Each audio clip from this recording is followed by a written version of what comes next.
That's good, Broncos. Welcome to That's Good Philadelphia Eagles. Yeah, baby, I'm jumping on the Eagles bandwagon, so much so that I'm going to sing you their fight song. Go, Eagles, go, you will fly, you will fly, you will fly.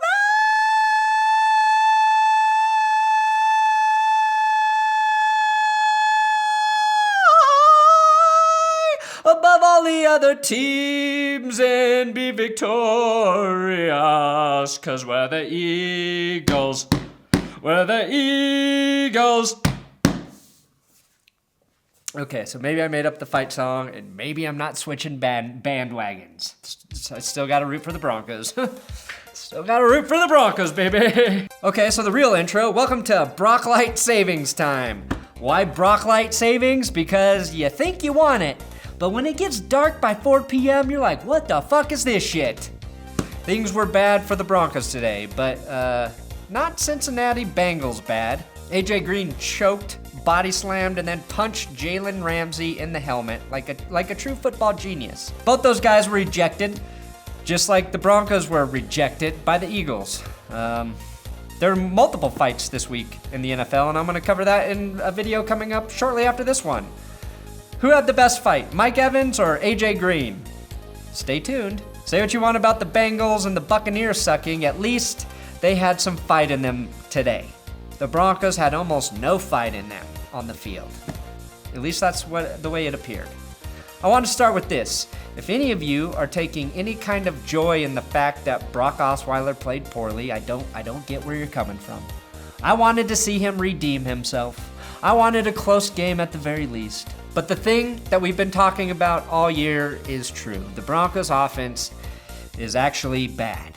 I wanted Siemian to do well, I wanted Brock to do well, and I will want Paxton Lynch to do well when he gets healthy, but I'm not sure any current quarterback on the Broncos roster will play well this season. The way the whole unit is performing, it is a giant question mark right now, and I don't know how they fix it. That's good, Broncos.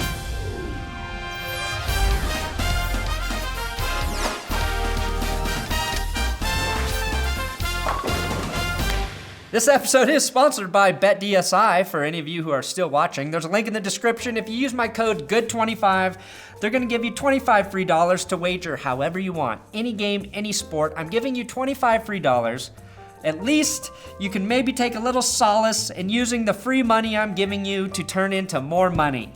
Turn it into $50, cash it out, and then, donate some of that money to my Patreon account. You can't say that I didn't try to give you free money. I will say I think BetDSI is one of the best sports books out there. So if you like wagering on games, that's the way to go. For the Broncos today, there were 14 penalties for 105 yards. 2 of those penalties came in the last minute of the game. Man, when I look back to the preseason, when we saw this team getting a lot of penalties in games, I remember thinking, is this just sloppy preseason play, or is this going to be a trend that continues this season? Sadly, it wasn't the latter. This is a fucking ladder. This is a fucking ladder. And the Broncos are not doing the ladder. You gotta climb the ladder to get to the top, Broncos. You gotta climb the fucking ladder to get to the fucking top. Oh, is that dangerous? Is that dangerous? Did I just risk everything? Yeah, because I wanted to climb the fucking ladder!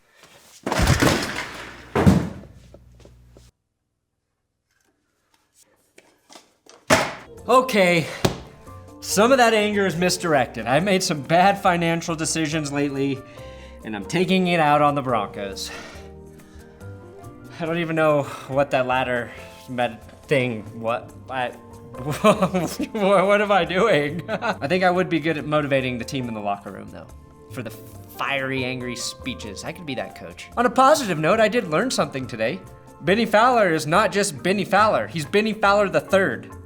Third receiver, third Benny Fowler. Destiny, who knows? Ground control gave up over 200 rushing yards to the Eagles. I mean, there's nothing positive you can really take away from this game if you're the Broncos. This is the type of game where if you're a coach, you get the game film, you bring the entire team in for a meeting, and you have two male strippers grind on each other until that game film is destroyed between their gyrating bodies. Why male strippers? Well, because I'm not sexist, that's why. Also, I think dicks are better at destroying things. Lives, relationships, and now NFL game film. If you're an Eagles fan, you should be really excited right now. Your team was supposed to win this game, and they came in and fucking dominated it. That's what great teams do. Teams that have legit Super Bowl chances handle their business in games they should win. They don't let teams that are worse than them hang around. I mean, you got to put in Nick Foles today. Anytime you see the backup enter a game while your starter is still healthy, it means one of two things. You're either the Denver Broncos this season, or you're playing so well you don't want to see your star get hurt. It reminds me of all those quarters Terrell Davis sat out during the 97-98 Super Bowl run. Demaryius Thomas snapped his touchdown drought, and I'm sure he doesn't even give a shit about that at this point. Bottom line is the Broncos have a lot of holes and a lot of things to fix, and I'm not sure how quickly that is happening for this team. Normally, I recap the game. I kind of tell you how it went, but there's really no point in doing that today, is there?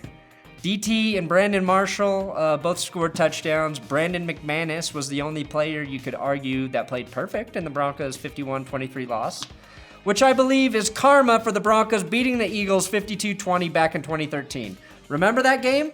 LaShawn McCoy said no Sean Moreno sucked. You're the one who sucks.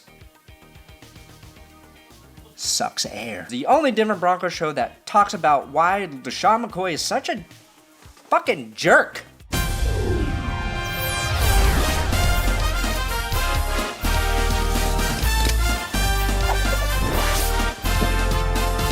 I defended Moreno.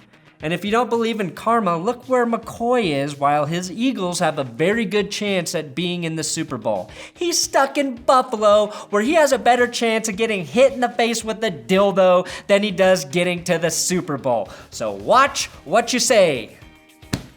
Or something. As a fellow Brandon, I do like that Brandon Marshall scored a touchdown and Brandon McManus kicked 3 field goals. It was a good day for Brandons. I do need to give a big dick shout out to Justin Shorb, a Broncos fan living in Boston who gave me shit on Facebook, in which I returned the shit giving, which then prompted Justin to donate to my Patreon account.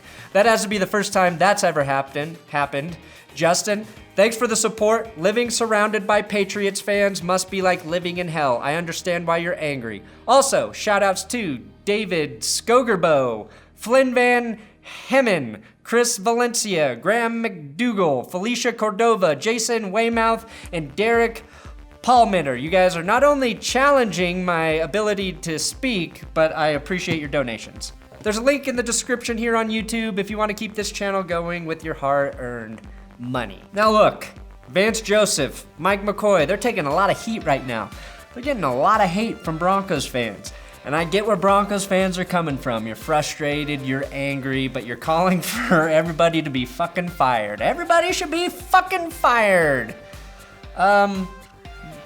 You want Kyle Shanahan, right? John Elway should have hired Kyle Shanahan because the winless San Francisco 49ers are in a much better position than the Broncos right now, right? But there's hope in San Francisco because they got Jimmy Garoppolo now. I'm just gonna say this. I don't know if Vance Joseph will be a good head coach. I don't know if Mike McCoy can get this offense going, but I would say it's a little too early to start calling for their heads. I think they deserve a chance to try to finish out this season at least, coaching this team. And they probably deserve another year or two to get what their vision of this football team can be going, if they have a vision. That's probably the biggest question. Does Vance Joseph, as a head coach, have a vision for the team, and can he lead them? We don't know right now. Kyle Shanahan's got to prove that in San Francisco as well. I don't know what we were thinking this week. We were blinded by optimism. Everybody, we got that spark! Sparky, yeah! We got that Brock Osweiler spark, gonna fucking change everything. Well, it didn't.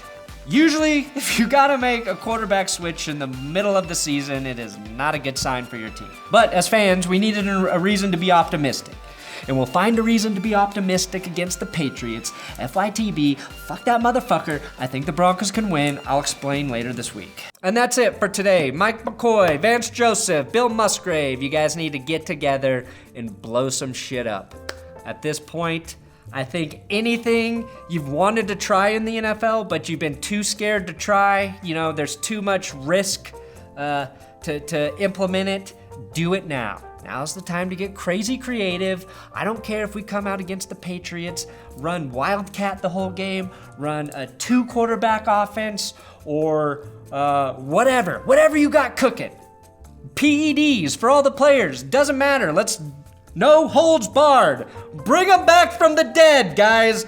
Bring them back. This episode is sponsored by SeatGeek. There's a link in the description as well. Use my promo code ThatsGood and you're gonna get $20 off your first ticket purchase. And check this out, Broncos Patriots next weekend. I bet those ticket prices are dropping hard. You wanna save $20 more and go to the Broncos Patriots game? Use my promo code ThatsGood at SeatGeek. Thanks for watching another episode of That's Good Broncos. Make sure you subscribe here on YouTube. I'm on Twitter at Brandon Perna every week during the game. And the good news is this game ended early, so I can go outside and get naked and use my leaf blower to... Well, I won't tell you what I'm gonna do with that.